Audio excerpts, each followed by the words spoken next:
நம்ம நிக்கிறோம்னா நாம் காக்கப்படுகிறது சாதாரண பலத்தில் அல்ல.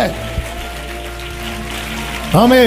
யேசபேலினுடைய வார்த்தையை கேட்டு வாழ பிடிக்காம தானே எசேக்கியேல் போய் சூறை செடிக்கு கீழே படுத்தான். யேசபேலினுடைய வாயின் வார்த்தையை கேட்டு, அதுவும் டைரக்டா கூட கேட்கல, இன்னொருத்தர் மூலமா கேட்டு, உங்களை பத்தி அவ இப்படி சொன்னா. இந்த வாழ்க்கை மேல ஒரு தேவ மனிதன், அக்னி இறக்குன தேவ மனிதன், ஆகாபுக்கு முன்பதாக சாட்சி சொன்ன தேவ மனிதன் லைஃபே வெறுத்துட்டான். அப்படிதான் நமக்குன்னு ஒரு கெப்பாசிட்டி இருக்கு.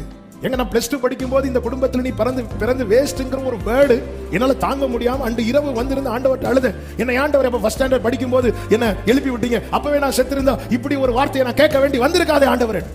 எல்லா வார்த்தையும் நம்ம எல்லாரும் கேட்டு சிரிச்சிட்டு இருக்க மாட்டோம். சில வார்த்தைகள் வந்து நம்மளை உடைக்கும். எலியாவை உடைச்சது, எல்லாரையும் உடைச்சது. நம்முடைய ஜெபமே அப்படிதான். ஒரு கட்டத்துல வாழ்க்கையை வெறுத்து பாக்குறதுக்கு முன்னாடி எடுத்து அவ்வளவுதான் இல்ல தூது நடப்பட ஒரே ஒரு வேர்டை சொல்ல வச்சான், நீ பண்ண வேண்டிய தூரம் வெகு தூரம்.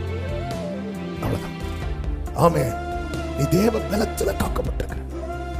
இல்லைன்னா இந்த தீபத்தெல்லாம் அணைக்கிறதுக்கு ஒரு மெழுகுவர்த்தி, அதை அணைக்கிறதுக்கு ஒரு காத்து போதும். நம்முடைய வாயில் இருக்கிற ஒரு காத்து போதும், ஃபூங்கிற ஒரு காத்து போதும். அதே போலதான் எத்தனையோ வாயின் வார்த்தைகளை கேட்டும் இன்னைக்கும் நம்ம நிக்கிறோம்னா நாம் காக்கப்படுகிறது சாதாரண பலத்தில் அல்ல.